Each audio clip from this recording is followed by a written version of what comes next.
نحمده ونصلي على رسوله الكريم اما بعد بسم اللہ الرحمن الرحیم السلام علیکم ورحمۃ اللہ وبرکاتہ۔ ہم بستری کے دو ایسے طریقے جو عورتوں کو بہت پسند ہیں۔ ہم بستری کے یہ دو طریقے ایسے ہیں کہ عورتیں ہم بستری کے بعد خوش اور راضی ہو جاتی ہیں۔ اب سوچنے والی بات ہے کہ آخر ہم بستری کے ان دو طریقوں میں کیا راز پوشیدہ ہے؟ کیا وجہ ہے کہ عورتیں ایسی ہم بستری کو پسند کرتی ہیں؟ ہم بستری کے ان دو طریقوں کو ہم بستری کے بہترین طریقے کیوں کہا جاتا ہے؟ ہم بستری کے دو بہترین اصول کیوں کہا جاتا ہے؟ آج کی اس ویڈیو میں ہم بستری کے شرعی احکام، ہم بستری کے مسائل سے متعلق نہایت ہی بہترین معلومات شیئر کرنے والے ہیں۔ محترم ناظرین، شادی کے بعد ہر مرد اور عورت کے ذہن میں یہ سوال ضرور ہوتا ہے کہ ہم بستری کا وہ کون سا اسلامی طریقہ ہے جسے قرآن و حدیث میں پسند کیا گیا ہے؟ جواب اس کا یہ ہے کہ قرآن و حدیث میں ہم بستری کرنے کے دو ایسے طریقوں کو بیان کیا گیا ہے جس کو تقریباً ہر عورت پسند کرتی ہے۔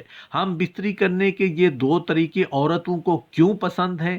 اگر ان دو طریقوں سے ہم بستری کی جائے تو عورتوں کو اس کے کون کون سے فائدے ہوتے ہیں؟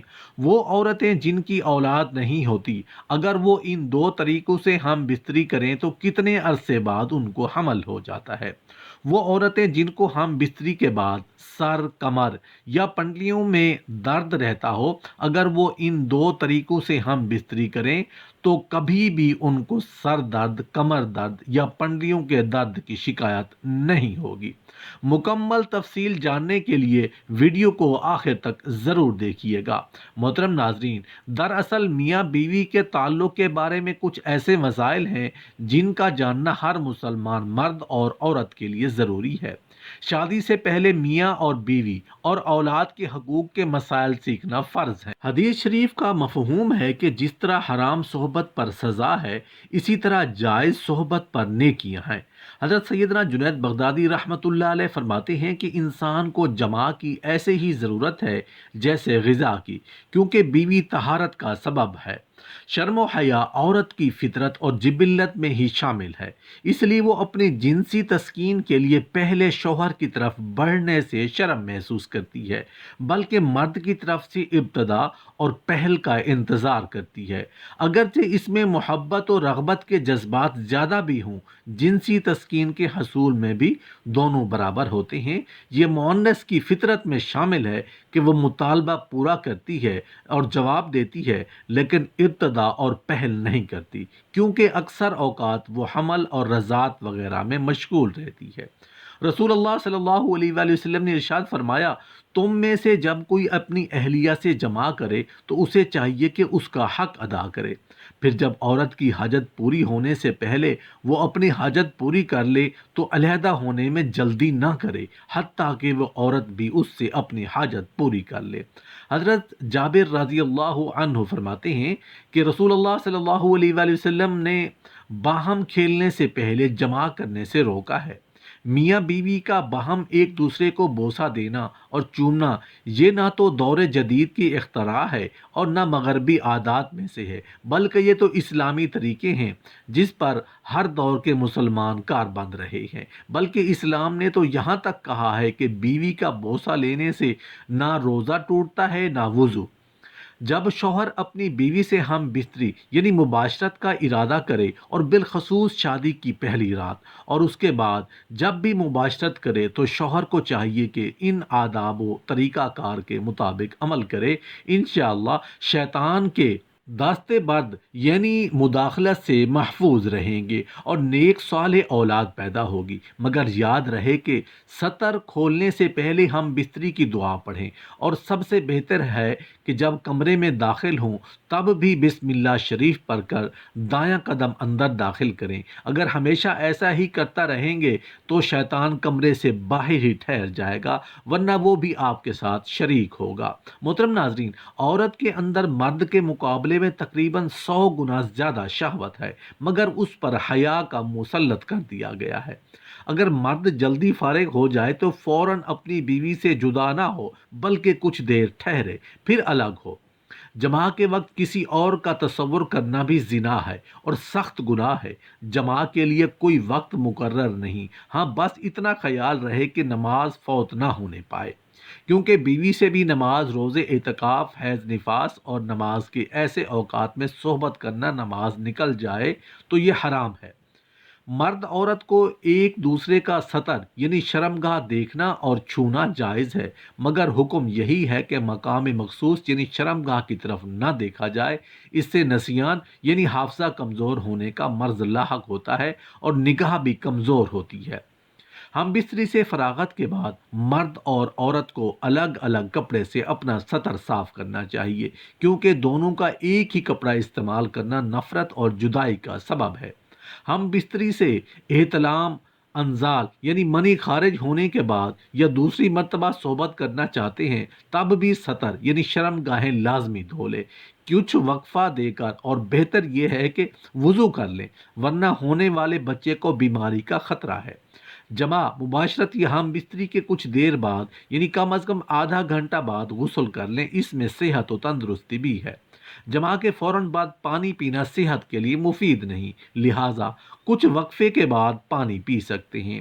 دین اسلام انسانی زندگی کے تمام تقاضے بحسن و خوبی پورا کرتا ہے، بلکہ زندگی کے تمام امور کے لیے پاکیزہ اصول اور فطری نظام پیش کرتا ہے۔ اللہ تعالیٰ حق بات کہنے سے نہیں شرماتا۔ اس نے ہمیں پیغمبر کے ذریعے زندگی کی ہر چھوٹی سے چھوٹی اور بڑی سے بڑی بات بتا دی۔ نکاح اور بیوی سے جماع شرمگاہ کی حفاظت کے ساتھ افزائش نسل کا سبب ہے۔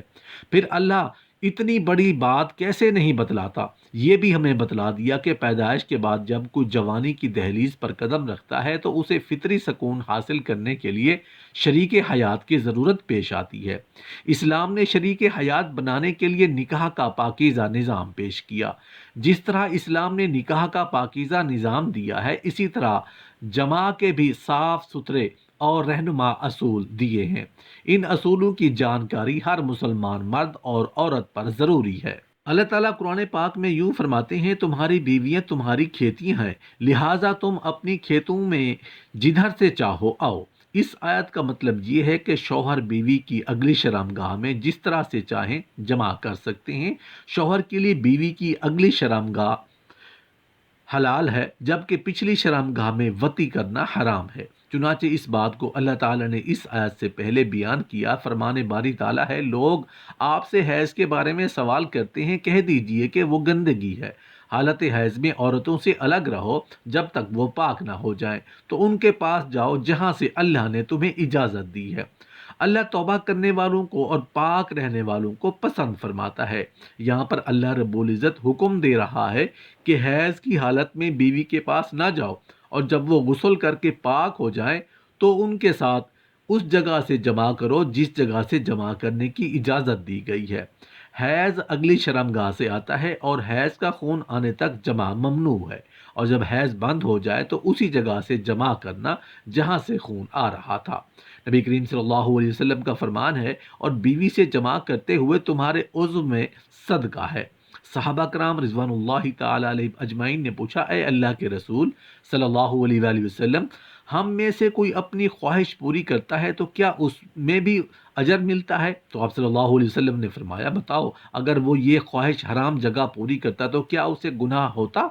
صحابہ نے عرض کیا، کیوں نہیں؟ لہذا فرمایا کہ اسی وجہ سے جب وہ صحیح جگہ سے خواہش پوری کرتا ہے تو اس لیے اجر ہے۔ قرآن و حدیث میں ہم بستری کرنے کے دو ایسے طریقوں کو بیان کیا گیا ہے جس کو تقریباً ہر عورت پسند کرتی ہے۔ اس کو قرآن نے بھی پسند کیا اور حدیث میں بھی پسند کیا گیا ہے۔ آئیے قرآن و حدیث میں پسندیدہ طریقوں کے بارے میں جانتے ہیں۔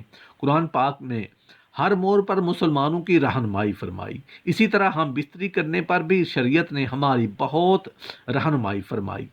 ناظرین کرام، وہ دو طریقے آپ کو بتاتے ہیں کہ وہ کون سے دو طریقے ہیں۔ اللہ تعالیٰ قرآن میں فرماتا ہے، یہ وہ طریقہ ہے جو تقریباً ہر جاندار استعمال کرتا ہے۔ وہ طریقہ کیا ہے کہ عورت نیچے لیٹی اور شوہر اوپر لیٹا ہوا ہو۔